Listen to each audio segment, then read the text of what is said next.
Hello there, this is Sohail Hasni, your host at Energypreneurs. Cheap solar power, batteries, and electric vehicles are changing the transport and energy sector as we know. I bring in guests to this podcast who will help you with their ideas to navigate this energy transition. Thank you for joining. Hi, good evening. How are you? Hello, good evening. I'm good. I have spoken to many people who are on the battery industry at the end, users of battery, and I understand you are an expert of batteries upstream. Maybe you can introduce yourself first. Thank you. I'm Yanxi Yu, and I'm a PhD from Sydney University. My previous research topic is about lithium iron extraction from aqueous sources, mainly salt lake brine and seawater. So I'm using a technology called electrochemical lithium iron extraction. And the principle is very similar to the charging and discharging for the lithium iron battery. I'm actually using the lithium iron battery cathode to extract lithium by electrochemical methods from these crystal sources. So it's a very green way to exploit lithium. As we all know, the lithium we're using in our current application will be mainly for mining.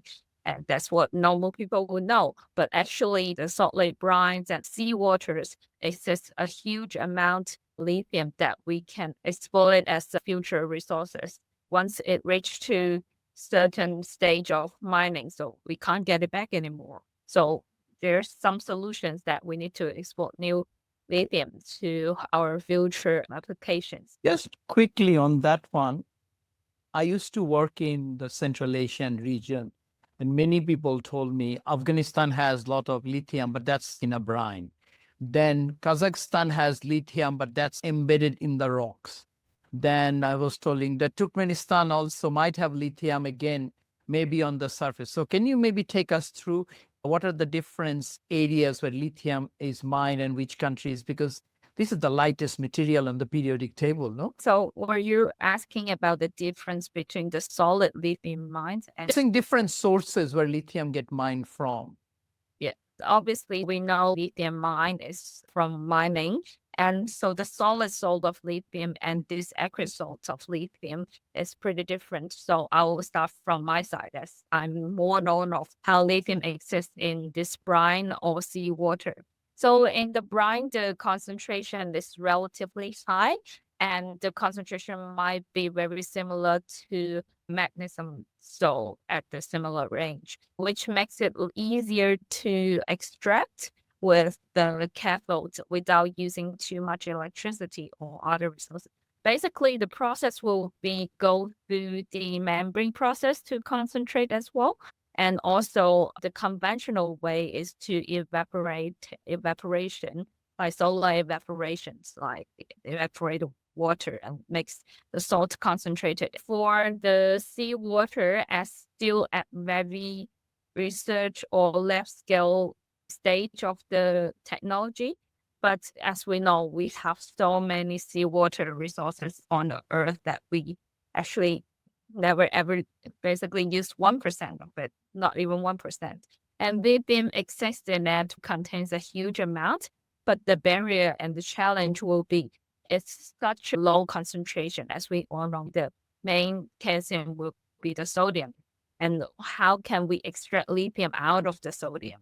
That will become a very big issue. So my research is actually utilizing the desalination plant, which has already been through the membrane process to concentrate the seawater with 5 to 6 times, making concentrate the lithium concentrations as well to make it easier. And by employ the lithium extractive cathode, and it can selectively extract lithium out of other calciums existing in water. If you are able to extract from the brine where it is a higher concentration, then there is no digging involved like in a traditional mine, the way salt miners do. You take water, put into an area, and it evaporates naturally. But in your case, maybe you have to add some sort of, I forgot the chemical term of it, that will accelerate the process, right? Catalyst. Yes, cathode. So like a battery cathode. The disadvantage of that one will be it takes time. Obviously, if you want to evaporate the water, it would take a lot of time. So normally the process will take months to years. And if we employing this kind of electrochemical methods, and it can speed up to only days to months to extract a similar amount of lithium. And also the concern will be impurity in solid brine, except for the lithium chloride salt.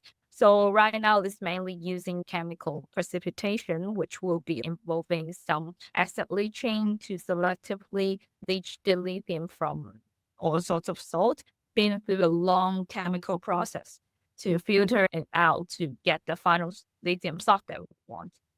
But with this kind of lithium extractive cathode, it has higher selectivities and also more environmental friendly as well, because it won't involve too much toxic chemicals in this process, and it will be reusable as Yeah, you're reminding me high school chemistry project or primary school that we had to make a copper sulfate solution and get a crystal, hang it there, and then the crystal become very big because everything's coagulated around it or precipitated around it. Yeah, basically all we learn from our primary school, like first introductions to chemistry, will be a very simple step, but very fundamental step to all these complicated chemical processes. Interesting. So if your work gets commercialized, which means then we'll be able to extract more lithium at a much cheaper price, no?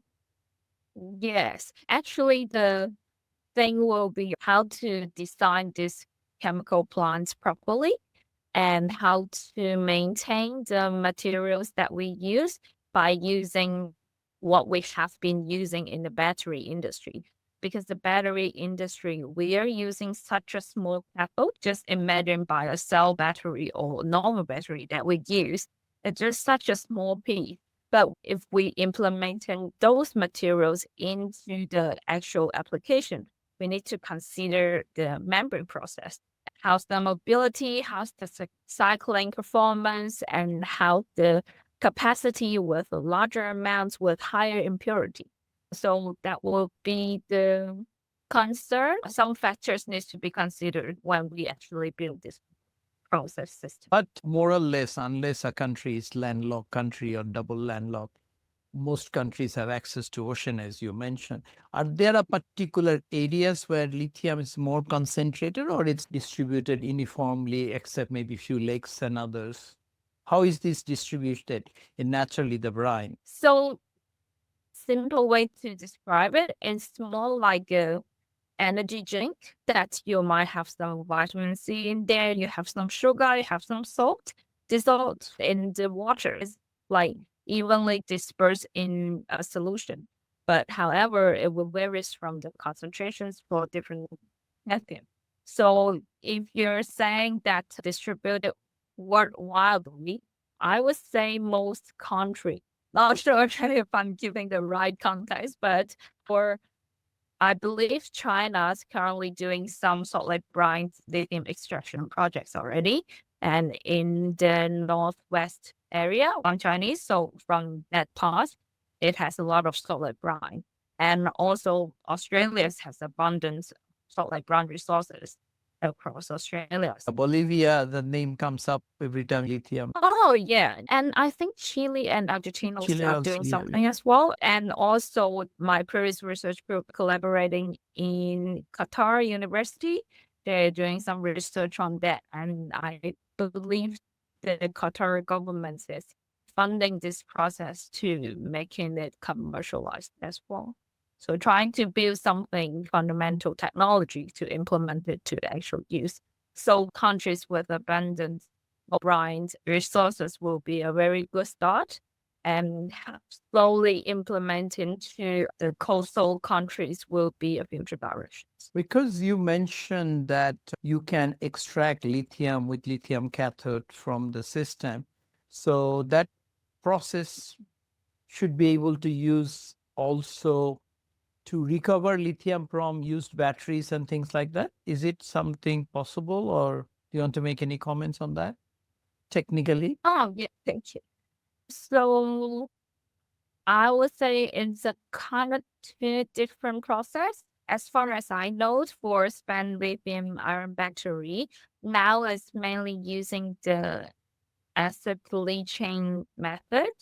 So it will involve a lot of chemical. The battery is consisted with a few different parts, which will be the cathodes and anodes, which like can do the charging and discharging, and also including some spacers and some aluminiums and copper substrates. They are glued by some polymers. The battery cell will be involving a few different ingredients. Use the acid to leach the metal materials from there. And right now, the very valuable metal out of the battery materials will be copper, lithium, and some cobalt as well. So this is a treasure measures that we can be reused. Some drawbacks will be after long cycling of charging and discharging, the structures of the battery materials has been distorted. So that will be another consideration as to whether can it be reused. How did you get into this battery industry? Because your first degree must be chemical engineering, right? My first degree is environmental engineering. Okay, so you're doing a PhD. What prompted you to go into the battery industry? Because now it is very relevant, but when you started possibly 5 years ago, maybe it was not that. Yes, I think it all. So from my first degree in environmental engineering, what draws me into that degree was I have great concerns in the environment. And we've been educated that our resources is very exploited and we should always protect environments and we should recycle waters and maintain a safe electricities and recycle water in the household there or even in school. So that gets me the interest to learn what's the solutions or what's the technology to proceed these actions, not just as normal citizens of the country. And then after get in depth in water treatments, air treatments, physical pollution treatments, later on I just choose the water treatments. So further step to that in my research degree, which is even though this degree is in chemical engineering and somehow related to material science, but it's still doing the projects in water resources. So it will be step by step and going deeper and deeper.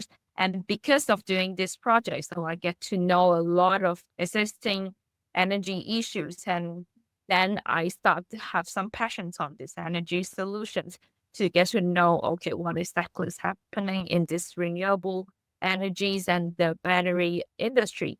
And because as a Chinese, I already know the market grows significantly in the last 5 years, but somehow I didn't see that change or development in Australia much, or at least not as fast as in China. So I just have a question mark. Okay, is this market or this environment not suitable to develop electric vehicle as everyone already know there will be a good start to have these transitions. Yeah, so they just likely grow interest from small topics to see a bigger industry. Yeah, Australian Fin Review has an article. I was just quickly look at last month. BYD sales were 6 times more than Tesla. So people are buying a lot of electric cars across the board in Australia. So you think it's just starting? Of course, in China, the adoption is much, much wider. Yeah, actually, so last year I attended a smart energy conference exhibition. I listened to a speech and they did share that in 2022, the EV in new car sales is only 4%, and last year it reached 8%. And I just checked the report yesterday, it grows to 9.2 now. But yeah, still some drawbacks will be, I think, charging stations, distributions, and possibilities is still the main concern. So people might take the EV as the second car of their household if they have enough space to park as well. So what's your thoughts about it? How do you see the EV market in Australia? I think EV market, Australians are early adopters. It's known, right? So we started 2008 solar, 2009, and suddenly now the largest in the world on a per capita consumption solar. So I personally think with the election result day before yesterday or yesterday, and now that the government has all those subsidies for batteries and nuclear is off the table, I think it's not going to come back to Australia ever. So people will focus more and more on electric vehicles. And I think Australia has the largest number of cheap electric vehicles offering also from China. Australia has Yeah. right now no local manufacturing. Before we had Mitsubishi, we had Toyota, we had Nissan was also in Melbourne. Those are all gone. Holden also gone. So there is nothing to protect. So that's why Australia is very open. So I think electric vehicle going to shoot up quite significantly, especially as people start installing home batteries. Suddenly, Yeah. whole game, right? Yeah, I can see it's growing in these few years. Just like in the neighborhood, used to have none of the charging station. My friend in architecture also shares that they implemented new policy, like any new building, you have to have some certain percentage of charging spots for the car park. I mean, do you drive from Lane Cove to city or you take a public transport? I'm not working in a city, so I take public transport whenever I need to go to the city. Yeah. But I'm saying even if you did, your daily commute will not be more than 40 kilometers, right? 35, 40, even if you. My work is really far, so my each way to work is 50 kilometers.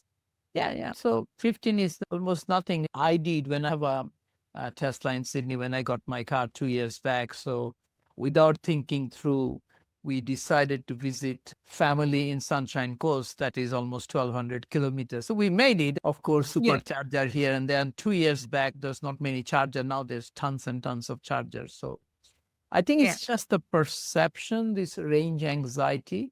It's a perception issue because you still think, oh, 450 kilometer not enough when you never do 400 kilometer, maybe one day going fishing or something. But there are a lot of chargers out there. Yeah. Yeah. And what BYDs of the world are doing, I think Cybertruck has it that you are able to charge your car from another car, right? So in those sort of situations, those sorts of innovation coming in, I think this anxiety will slowly go away, right? Yeah, indeed. And also when I visit the exhibitions, I think people from some solar power company, they're trying to build a grid to supply electricity to the charging station. So they're actually using solar technologies. So this transitions or this development implementation is very nice. So at least you don't build something from scratch. You don't have to have some new company who's only doing charging stations to install in Sydney, but you already have some fundamentals of electricity supply and transition technologies and start new sections of this company to install charging stations. So that will be a good advantage of Australia because we are very strong in solar power industry. Yeah. I think also as more and more cars coming in, it's almost like a chicken and egg. So I was driving in south of Sydney, Austin Mar. So they had on the pole, just a normal electric pole, it's a charging station. So because it has access to electricity, so they just Yeah. added the little transformer so you can just connect. Oh yeah. So as people start doing those things, charging station everywhere, right? Yeah, absolutely. So what else you do other than thinking about batteries all the time? What else are your interests? So I think something that's happening at our school, like chemical engineering school at Sydney Uni, they're also developing some green hydrogen energy, which I wasn't super familiar with, but I get involved into some projects that I know they are developing some catalysts for hydrogen generations or hydrogen or oxidation generations process. They got funded by Australian Research Council and Australian governments to develop this kind of new process. So I think that will be another rising renewable technologies to achieve the net zero 2030s. At least that's what I know is the current goal for Australia. So are there many women in your PhD program working on similar battery technology and others, or this is a very hard to find skills that you have, right? Yeah, surprisingly, it wasn't too imbalanced in our school. I would say it's 50-50. As engineering in chemical engineering school, we're all working on different kinds of energy. There's two main research groups working in these energy solutions, different kind of energy solutions. So yeah, so very balanced in our expertise. I was about to share that our research group is reaching on the zinc iron batteries. There is a few startup companies is collaborating with research groups on zinc iron batteries. That can be another future development. Apparently, the energy density is pretty high compared to lithium ones, but the instabilities of charging and discharging still remain things to work on in the future. So you're saying it's a zinc oxide battery or what battery? I missed the chemistry. Zinc iron. A zinc ion battery. But zinc is so much more heavier than lithium, right? Yes, indeed. But the energy density is high. So for a certain amount of zinc can actually has higher capacity compared to lithium iron. So from that point of view, maybe the weight wouldn't matter that much. Okay. But last time I was told that all these technologies, including sodium, which was quite advanced, Japan was pushing quite a bit. But people are saying there's not really much in the pipeline as to suddenly a breakthrough that some other technology, battery becoming cheaper in the next 5 years. Very unlikely. So do you have any view on that? Yes, I do think so. I know that because the lithium ion batteries has been a technology for decades. So it's been through a lot of developments along the roads to reach the stage at the moment. And I believe the sodium, potassium, or zinc ion batteries only appears this field maybe starting after 2000s.